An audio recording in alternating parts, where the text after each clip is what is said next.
Howdy sax geeks, welcome to Saxophone Geek. Today we got another video in the continuing saga of the Selmer 404 mouthpiece.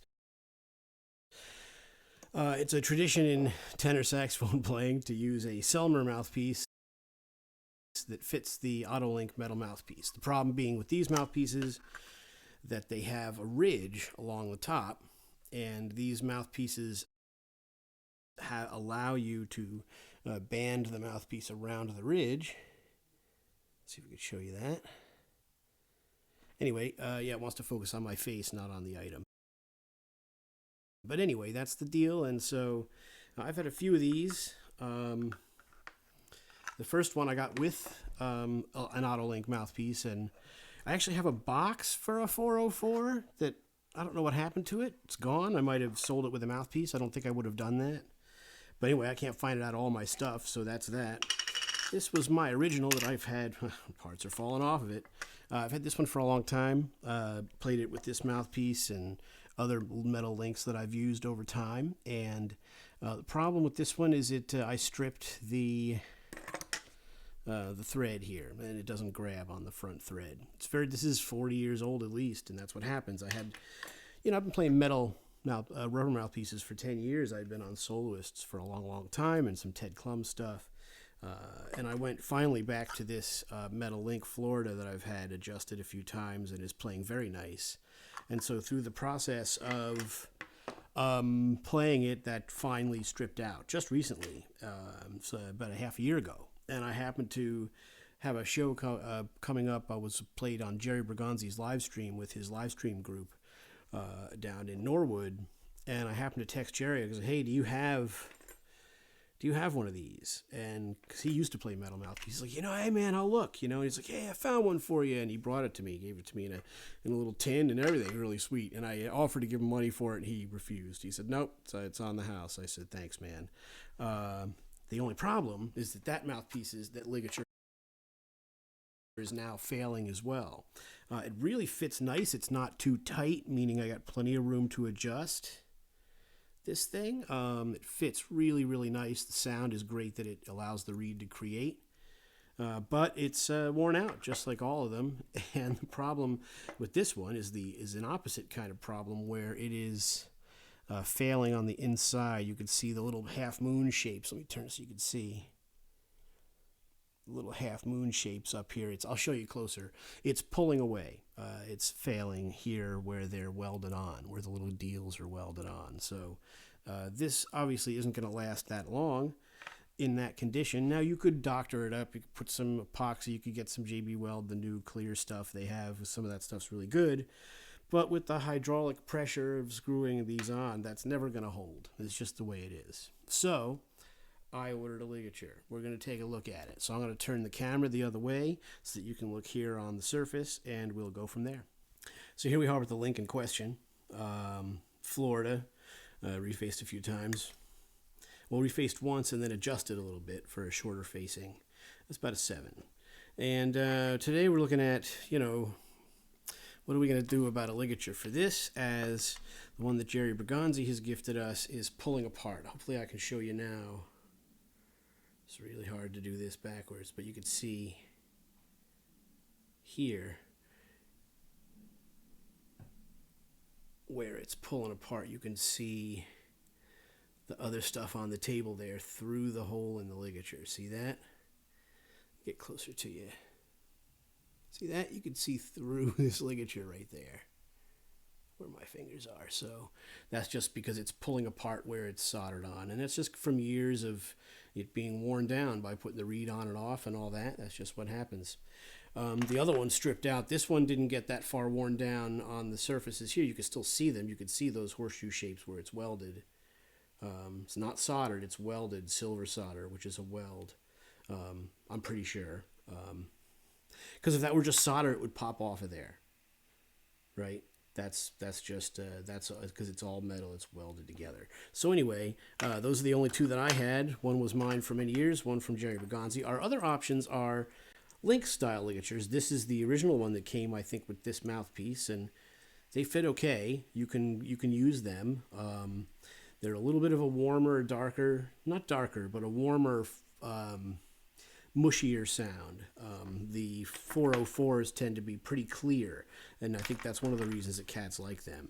I have some newer mouthpieces that have similar type of link ligatures. This is a link one, but it doesn't fit the old mouthpiece. And then this one this is a new Florida 8-star, which, neat mouthpiece. I don't particularly care for it. It was a little experiment. And so this is the new version of this, and they're like crooked. They're not made very well, and it is what it is.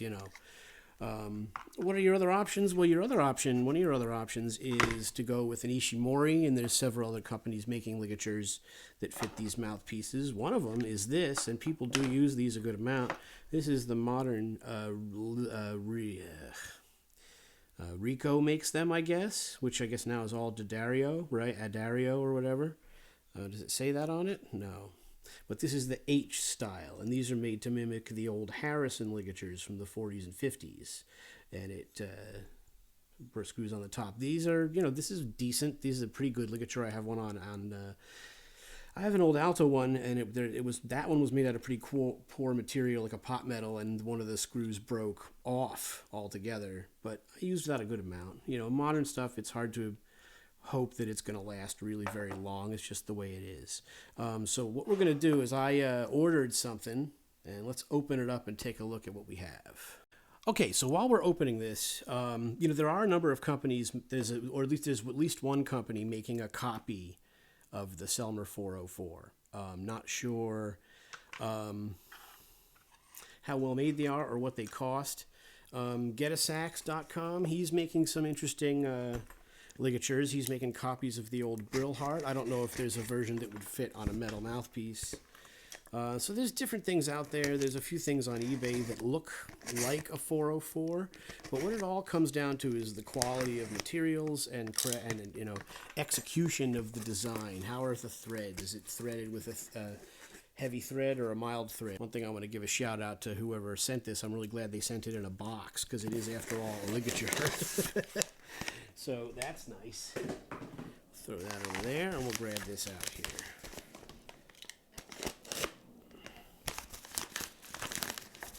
Good. It's that good bubble wrap envelope. Very nice. And here we are. So this is hopefully a Selmer silver-plated metal tenor ligature. Does it say? Hopefully it says 404. It doesn't say 404 anywhere on the markings here. It does have a skew on it, so who knows when. I know they stopped making these, but I don't know how recently. So I don't know how old this is. Fairly recent because of the tagging and everything. And this box is a lot like the other box. These are the exactly same box. Like, I don't know what happened to that ligature. Gone forever. I suspect I might have sold that with a mouthpiece, but I don't know. So here we are, and we have our little plastic packaging, and we're going to pull out our Selmer ligature, and we're going to see if it fits. We're going to see what it looks like. And here it is. It looks like a comparable size. Obviously, it's never been on at least I'll say this at least, that it's never been on a link mount ligature mouthpiece, because it's not all out of form. So we're going to have to see if it will fit, if it'll fit onto the piece, hold a reed properly. All these things are the unknowns right now. Let's compare it to the Berganzi ligature. Now we can see big difference in the profile. Let me turn my hands. This is really hard to do backwards. So you can see the difference. My hands are not doing it.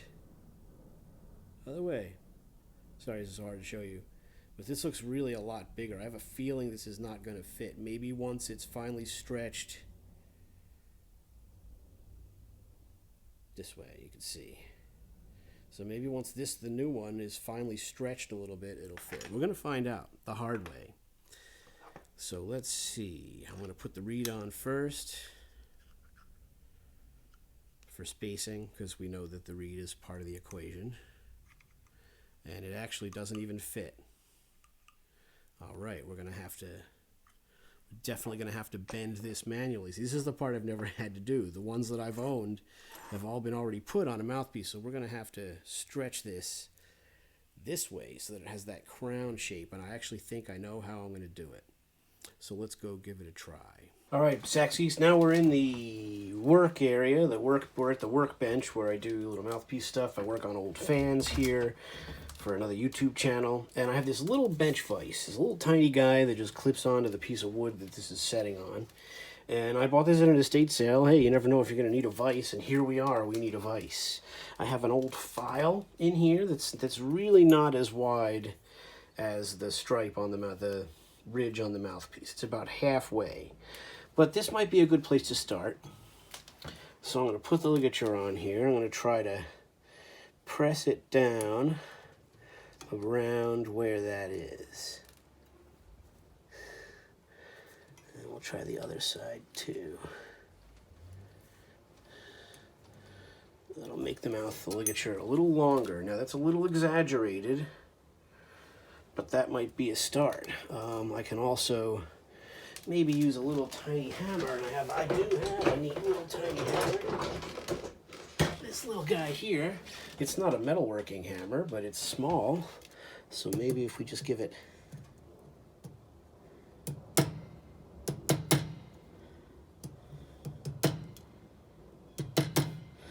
a nice little stronger.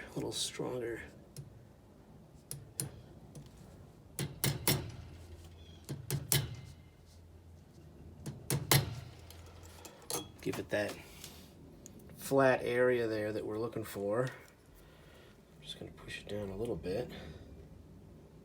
It's very light metal, so you don't have to go crazy. Let's see if it fits any better on the mouthpiece. Over time, the pulling, tightening the ligature on the mouthpiece is going to do a lot of the work for us.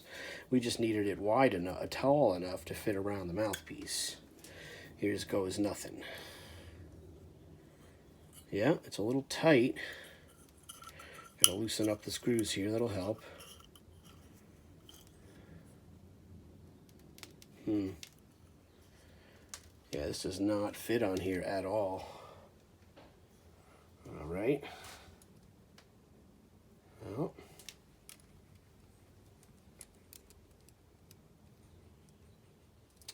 They sure do look alike. But that does not fit on there.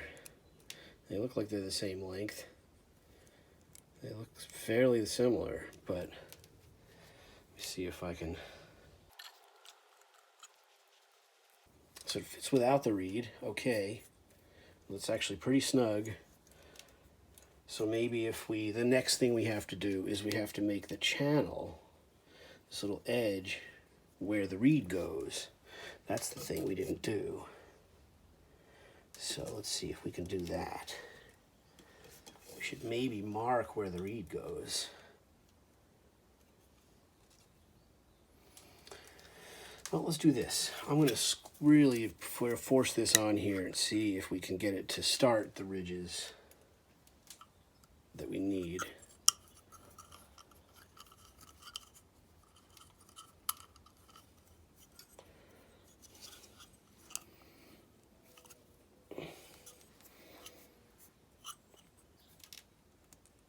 We don't do something stupid like drop the mouthpiece. That we don't want to do. But it's making decent contact at the back here, but at the front, we're not quite there. It's also a little off to the side, which I don't like.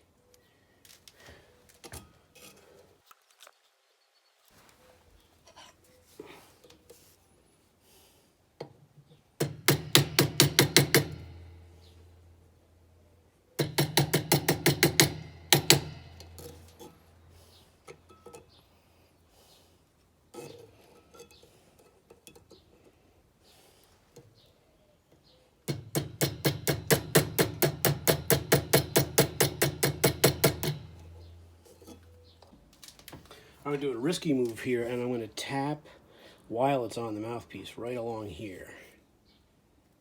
If I can get it on a little farther.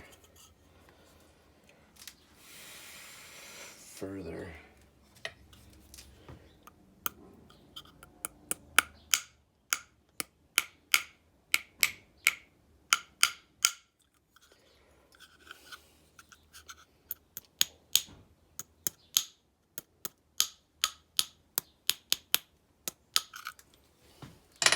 See if that gives us any more. Yeah, moved on a little farther that way. So we just got to keep moving it so that it'll push farther and farther down. Look at that. Okay, that made a big difference. Now we're pretty far on here, and we're making better contact in the front. Look at that. So these are about out of the threads, but yeah, that back one's out of the thread there. But that's about right.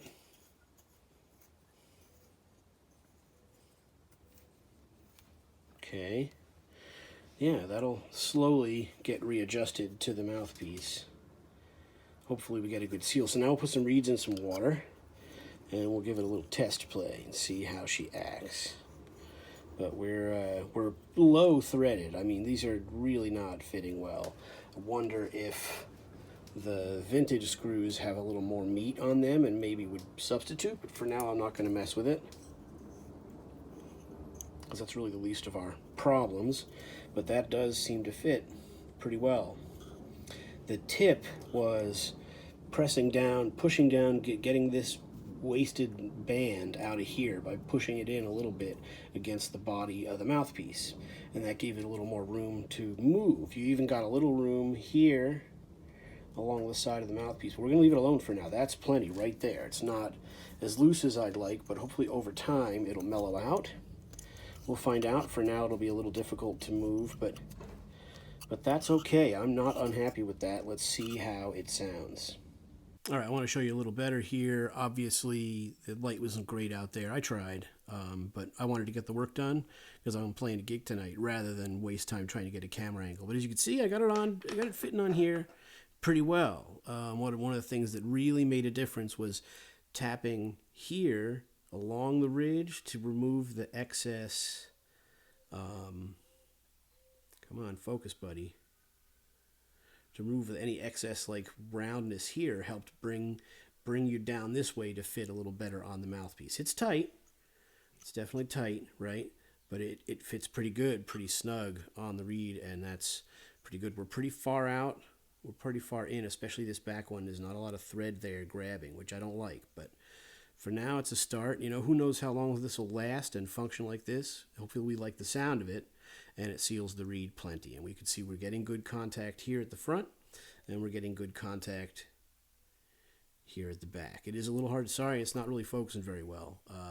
Often I just use the phone by itself, but I'm using it through OBS. Anyway, so it looks pretty good, and it's the same kind of deal. So our cap that I use currently is going to fit just fine. I use rubber bands to keep it taut on there, right? So I'm going to drop a little key oil on the threads. Jesus, just to do it, you know what I mean? And try not to get any on the reed, and try not to use too much so that doesn't get on the reed as we play and whatnot. But I want to oil that up because this is fresh out of the factory, and these will wear down, and that's a lot of pressure because it's pretty tight on there. Hopefully it stretches over time, you know? I keep my key oil here behind me on the record table here, and I got a little dropper. This I got at Home Depot. It's a machine oil thing, probably for chainsaws or whatever. But I'm just going to pull the threads out. Pull it out. We don't need a lot because it's not really threading in that far. It's really only, threading this far more or less. So I'm just going to drop a little oil on there, just a tad, and put it back in there. You probably should use grease. I don't know if cork grease does work. Guys do use it for that, but I'm not going to use it today. Maybe get some decent proper grease. I have an old fan that eventually is going to need grease, and then at that point we put it on all the ligatures, right? So you got to put it in the right way, of course. But on there it goes. I'm going to run these threads through just so they have a good amount a little bit of Earl on them. And hopefully this holds up and does pretty well. Let's put it back on the mouthpiece.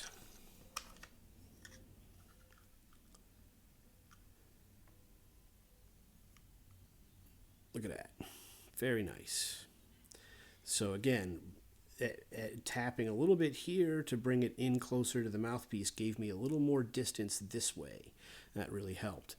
I did tap on the sides here. I actually only on the one side to keep it from bulging out, because you know all this more extra roundness takes away distance. It seems like it's a very small amount, but it's there. It is.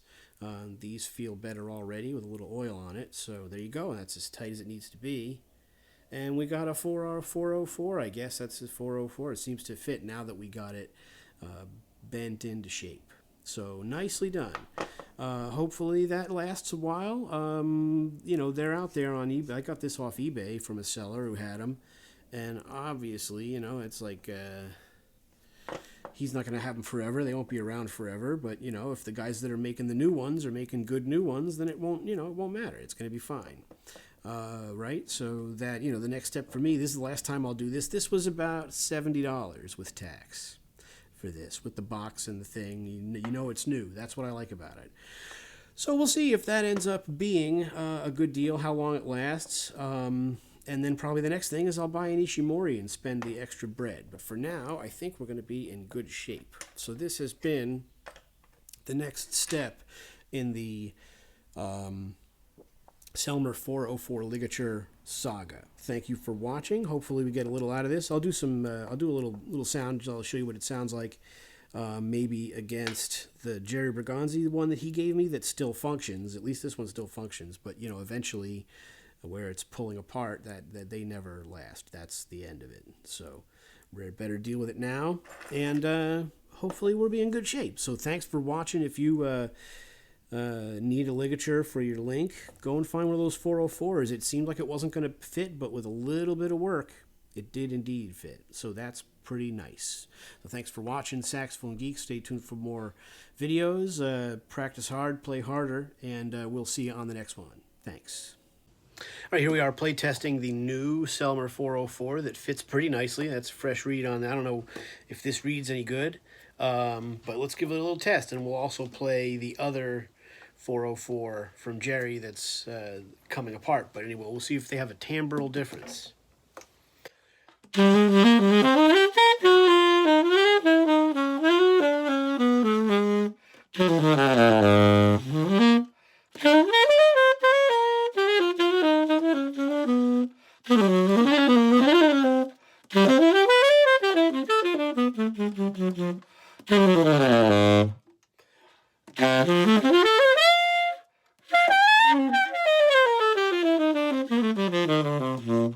Yeah, nice. Let's see what the other. Let's go back to the Jerry one. It's this one-handed, but this is the one from Jerry that's falling apart a little bit, where it's welded on, where they're welded together. You could. I already kind of showed that, but anyway. So here this one goes on. And we'll see how different it sounds with that reed. I'll bet it does sound a bit different.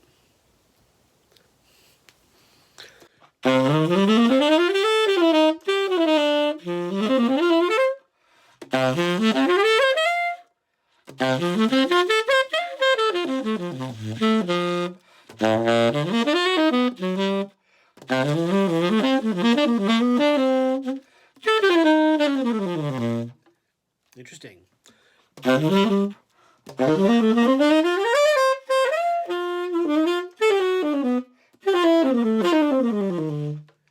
we'll quick go back to the new one.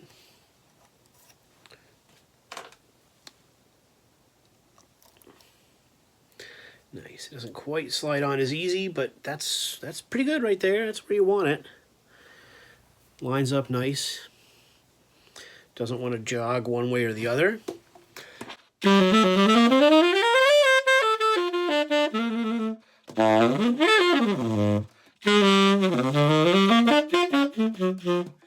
Yeah, you tell me, do they sound different? I don't know. On this side of the horn, they don't really sound that different.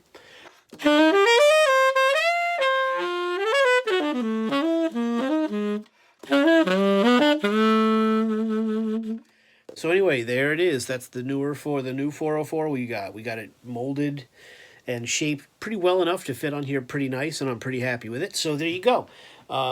Thanks for watching this Saxophone Geek 404 Saga continued. So maybe in the coming weeks we'll do a playtest of all the Selmer ligatures, all the different ligatures that fit this mouthpiece. Give an idea of what we're talking about. But that fits pretty nice, and that's going to work real good. So we'll go play the gig. And thanks a lot for watching. Saxophone Geek, I'm Andy Voelker out of the Boston area. If you like, please share the saxophone pages and things like that. Like and subscribe. Hit the like button, hit the bell, all those things you do on the YouTube. And we'll see you next time. Thanks again for watching.